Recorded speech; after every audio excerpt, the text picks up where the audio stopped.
Good morning. With summer now in full swing, political incumbents and political wannabes are underway making plans for how they will come out of the campaign starting gate and hopefully cross the finish line in the fall of this year or next year's big presidential election. We'll get to all that in the weeks and months to come. But every once in a while, it's refreshing to focus on a human give-back story, something that showcases how a single individual with vision, perseverance, and moral commitment to his or her fellow human being is making a difference in the lives of our next generation of leaders. So today, I'll introduce you to David Silver, founder and executive director of Detroit Horsepower, and one of the participants in his program, high school senior Leara Jones. It's Sunday, July the 9th. I'm Chuck Stokes, and this is Spotlight. All right, Detroit Horsepower. If I ran into you on the street and you had about the length of a time of a stoplight to quickly tell me what it would be, what would you say in a nutshell? Horses build valuable life lessons, especially for young people. That's what we've been doing since 2015, is setting kids up for future success through the power of horses. And we're getting ready to expand access through turning vacant land into an urban equestrian center. All right, that's very good and very succinct. I think you've done that a couple of times before. Let's go back. Where did this vision come from? Because you said it started in 2015. Where did the idea come from? Well, to go back a little further, I'm really privileged to have grown up with horses. I'm actually from the East Coast. All right, what part? I'm from the suburbs of New York City. And all my friends were taking the train into Manhattan, and I was driving the other way into horse country. And I didn't realize how horses were shaping me as a person until I took a step back from that pretty intense part of my upbringing and became an elementary school teacher. I moved to Detroit in 2012. I taught at Burns Elementary Middle School and really connected with the research on social emotional learning. And that's where the light bulb started, is that these research-based character skills matter for success in school and in life. And horses taught me these valuable life lessons like confidence, perseverance, empathy, and more. But kids in Detroit traditionally don't have access to the life-changing opportunities that horses can provide. And who introduced you to horses? My mom is a lifelong horse lover, and she's been riding her whole life and had a really strong commitment that she wanted it to be available to me and my younger sister. The horse sport that we did growing up is called 3-day eventing. It's essentially a horse triathlon with dressage, it's the fancy horse dancing, cross country where you jump over natural obstacles that don't fall down like hedges and picnic tables and water, and then stadium jumping where you're in an arena with jumps that you can knock down and you get penalty points if you knock them down. When you do all three of those together, it's called 3-day eventing, and it's a pretty awesome thing that I'm really fortunate to have done when I was younger. All right, so fast forward to Detroit. You're now in the Motor City. You're teaching, and you decide, I want to give this skill to young people who may not have had the same opportunity. Yeah, I feel really fortunate to have had those opportunities growing up. I didn't realize how horses were shaping me as a person, and it's actually more fulfilling to me now to pass on those life lessons to young people growing up in the city. And that involves driving pretty far distances to existing horse barns outside Detroit that generously donate the use of their space and their horses for us to come in and run free summer horse camps and an after-school program for young people from the city of Detroit. And what ages are you focusing in on? We're limited to just Detroit residents, and we're also limited to just middle school and high school age students in our current state. We have far more demand than we can accommodate. We're trying our best to grow in the current state of bringing kids to where the horses are. The real growth will come in the long term when we reach our goal of including horses in Detroit's future, turning vacant land into a community asset and having that consistent access right in the city. So David Silver, since 2015, about how many students have participated? How many lives have you touched? Yeah, well over 500. We average around 100 students every summer, and then there's a growing number of students that are with us year-round in our after-school program, including young people that are taking more and more responsibility within the organization as part of our Youth Leadership Council. So we're doing our best to grow in the current state as best we can. How do you find the students? And I know you have some kind of partnership with Detroit Public Schools Community District, but elaborate on that. Yeah, so each week of summer camp has a different community partner. They're either schools or other nonprofit organizations based in the city of Detroit. And they help identify students that would benefit the most from this unique opportunity. And when they come to summer camp, then they can apply, if they're interested, to join our after-school program, and then they're kind of just with Detroit Horsepower in this more intensive year-round program. We've really appreciated working with Detroit Public Schools, Community District, schools as part of our summer camp, and the long term is actually a really big partnership with the public school system because they own the land where our future facility will be built, and they agreed to a long-term lease for us to come in and develop the property for horses to be a stronger part of Detroit's future. This reminds me of another program that has been very successful in Detroit. I'm not sure if you're familiar with it, called Midnight Golf. And Renee Fluker started that some years ago. And the hook was getting kids interested in golf and exposing them to a sport that a lot of urban kids have not been exposed to. And then once you get them in and interested in that, it's not just about the golf. And in this case, it's obviously not just about learning how to ride a horse. It's about all the other things you learn, taking care of an animal, learning the animal, and the life skills that go involved with that. Absolutely. Horses can be a really powerful hook, whether it's for students that are hungry for these opportunities, and often their families who either remember having access to horses at the state fairgrounds or Belle Isle, things that we've really lost access to these opportunities and want to pass this on to the next generation. So there's a lot of interest in joining up with our programs. And once they're in the door, learn so many valuable life lessons. We call them the perks, character skills, that horses really shape us as people and can take us to really incredible places. Okay, we need to take a little quick pause for the cause. When we come back, we're going to have one of the participants in the program join us. Her name is Leara Jones. She's a rising senior at Cass Tech, one of those Cass Tech technicians. She'll be here. We'll join David right after this.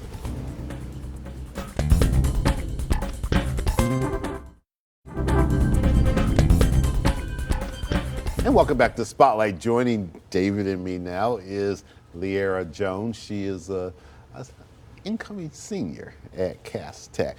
Last year coming down the pipe, huh? Yeah, excited. Good, very good. How did you get involved in this? So David was actually a teacher at Burns Elementary Middle School. It's the middle school I went to since I was a kid. I started in preschool and ended in 8th grade. So I stayed there my whole elementary, middle school. And like David passed around like a permission slip and I saw it and it had a little horse on it and I was like, oh, I need to sign up for this. Because I love animals. And I was like, oh yeah, this is for me, for sure. And I took it a little home. bigger than a dog, right? And I took it home and then I realized a couple days later my mom didn't sign it and she actually threw it away. Really? This was in 3rd grade, so I was very disappointed. And in 4th grade, I actually had the chance to re-sign it. So David passed it around again. And I was in 4th grade, and I was like, okay, cool. I'm gonna make sure my mom signed this. I'm like running home, like, you have to sign this for me. And she eventually signed it for me. Oh, it's horses, because she's an animal lover too. She's like, oh, ponies. I'm like, yes, ponies. Come on, we have to sign this. And she was like, okay, cool. And she signed it, and I've been in there in the program since 4th grade. Well, that's a long time. Right. So you're probably a pretty good rider now, huh? I would think so. You think so? Okay. Yeah. But you do some of the competition and learn some of the stuff that David was talking about earlier. Yeah. Jumping and all that stuff. Not jumping. Not yet. Not no. yet. Okay. Sadly, I want to. It's a challenge without consistent access to the same horses. 'Cause we're always traveling from barn to barn, and you know that's created some barriers until we have a space of our own. Right, okay. What's the experience like when you go to these different places and you were telling me everywhere from places in East Lansing to Davisburg? I mean, these are places not right around the corner. Right. I like to say it's a different experience for every barn we go to. You have different horses with different personalities, you have different people, different ways of riding. It's just a whole different experience for each barn.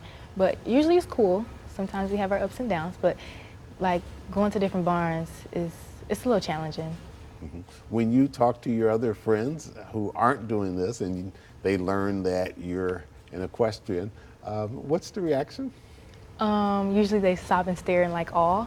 Like sometimes like on the first day of school we have like an introduction to get to know you, like a fun little icebreaker, and we say like, oh, what's a hidden talent you have or something. I'm like, oh, I ride horses, and everybody's like, oh, you do what?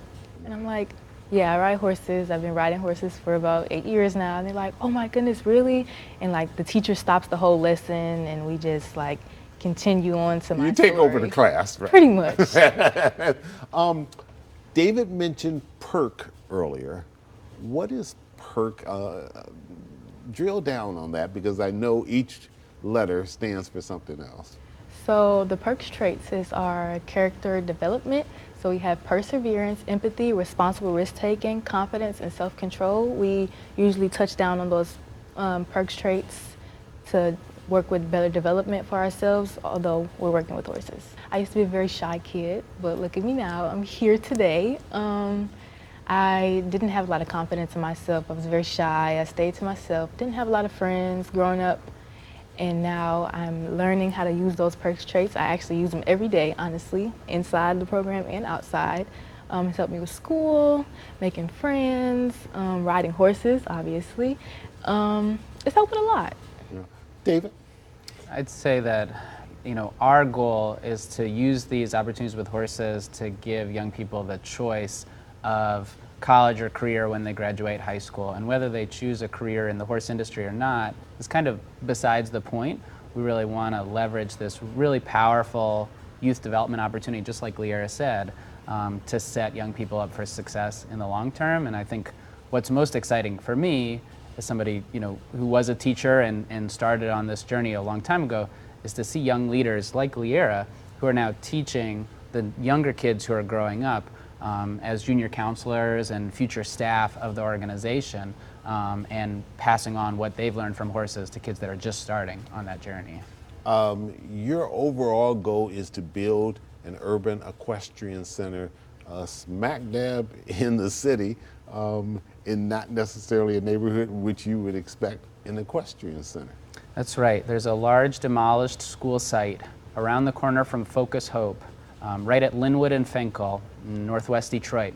The school burned down 10 years ago, and the school district didn't have a plan for that 14-acre vacant land site. And so they agreed to lease the property to Detroit Horsepower, and we're getting closer and closer to a groundbreaking on what will become the largest urban equestrian center in the whole country. 14 acres devoted to horses and youth development right in the middle of the city is going to be an unmatched opportunity. This, you need to raise how much money? It's an $8 million capital campaign, and we've just crossed $4 million that's been committed. So you got half of it now. And several commitments we're waiting on final decisions from, and others that we expect to be able to secure as the year goes on, which would put us in position, ideally, to break ground next year. What about staff? This is a full-time job for you. That's right. We're up to 6 full-time staff members, an outstanding board of directors, and a larger volunteer network that's bringing capacity to our youth programs and this broader effort to build the new facility. It's definitely a team effort. Do you have a decent amount of corporate support? And is this sort of an invitation to executives that are out there watching now that it would behoove them to support this, because you're grooming and building the future leaders that will move into these various corporations and giving them the life skills that you want them to be able to have. And I know, like with Midnight Golf and some of these other mentorship programs, those students have done extremely well, and they come out of all different types of backgrounds, but exposure is the key. Yeah. Whether you have a background with horses or not, if you care about youth opportunity and community revitalization, we would love to be able to partner with the wider community that cares about Detroit to expand access to this life-changing opportunity. Okay, we need to take another quick break. We'll hurry right back with more questions to Leah and David right after this.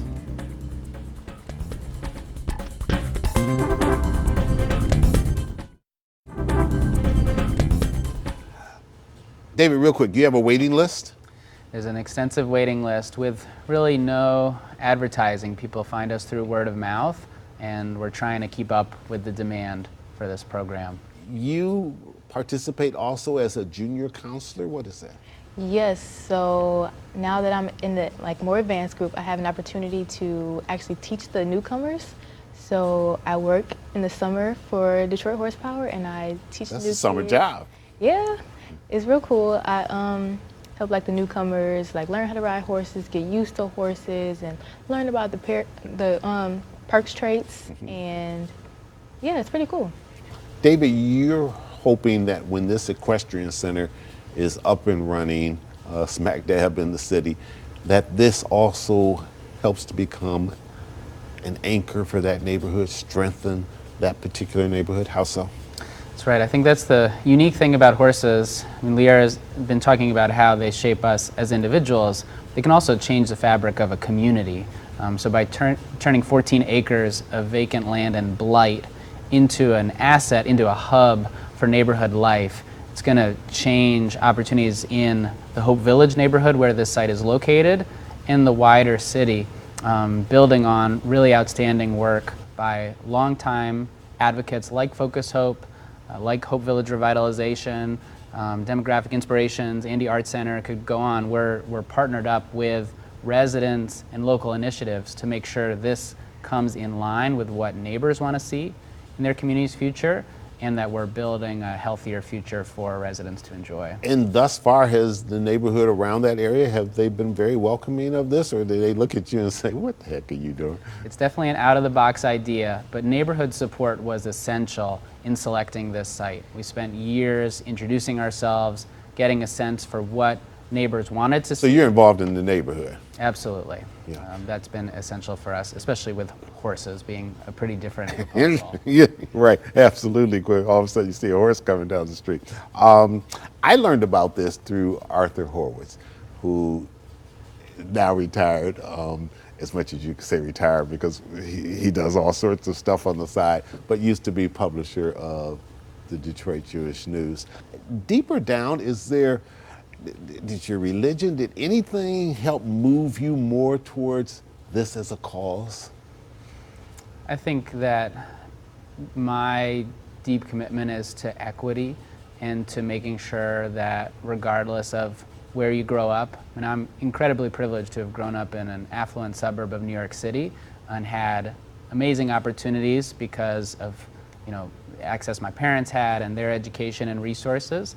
And I want to level the playing field so that regardless of where you grow up, if you grew up around Burns Elementary Middle School on the west side of Detroit, you should have access to the same kinds of enriching opportunities for a healthier future that I had where I grew up. And that's really driven me to expand access to these life-changing opportunities that horses can provide. Leah, when this equestrian center is built, what would it mean to you and to others like you to not have to drive and get in a van and go hours away sometime to be able to get to the horse? I think it means the world. Honestly, driving out that far is challenging. You have to wake up so early and stop at other people's house and drive all the way out just for horses. And it's tiring, honestly. But I think that having it in the community, something new for everyone else, especially people of color, to experience would be life-changing. Not only is it a closed space, it's not a closed space, it's a more open space for everybody to enjoy, and we can all share the life of horses. All right, we're going to take a last break. We're going to come right back. When we come back, we're going to show a little video of what it was like to be a part of this program, and then I want you to talk about how people can get involved with you if they choose to get involved, whether it's helping to build the equestrian center or it's becoming a participant.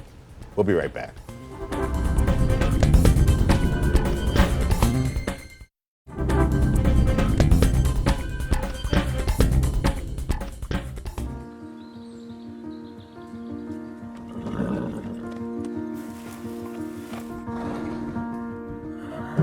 What I love most about horses is that they're not judgmental. You feel like you can tell them anything in the world and they can't go on and tell your secrets, and you have so much trust embedded in them that they're your best friends. When I'm riding a horse, it's amazing. Moving differently, it's like you're on a different playing field, like you're in a different dimension when you're on this horse. When students encounter horses, the transformation that I see is joy. To feel good changes the mood. It shifts the paradigm of how one sees oneself. Having that connectivity with the horses is going to create memories that are long-standing and equip them with where they need to be and where they want to be in the future. When I saw my kids on horses for the first time, I felt very emotional. I saw them be in control of their behavior. I saw them break out of shells and become totally different children. All right, David, if people want to get more involved with this program, how do they do it? Would love to have folks visit DetroitHorsepower.org. That has all the information about what our programs are in the current state, and a contact form to get involved. You could subscribe to our regular newsletter. It's a phone number and email address to reach out with ideas if you'd like to join up with us directly. If you'd like to get involved as a participant, would love to have folks visit the contact page of the website and reach out to us through DetroitHorsepower.org. All right, Leah, regardless of what you end up doing after Cass Tech, do you think you'll always be involved with horses in some way, shape, or form? Oh, absolutely. After the barn is built, I plan to try to work there as a part-time job, even though I might go to college and do other stuff outside of it, but I definitely want to stay in the equestrian life. All right, very good. Leah Jones, good meeting you and having you on Spotlight. David Silver, pleasure meeting you as well. Best of luck to both of you as you continue to go down this path of getting the urban equestrian center. Are there any other urban ones across the nation?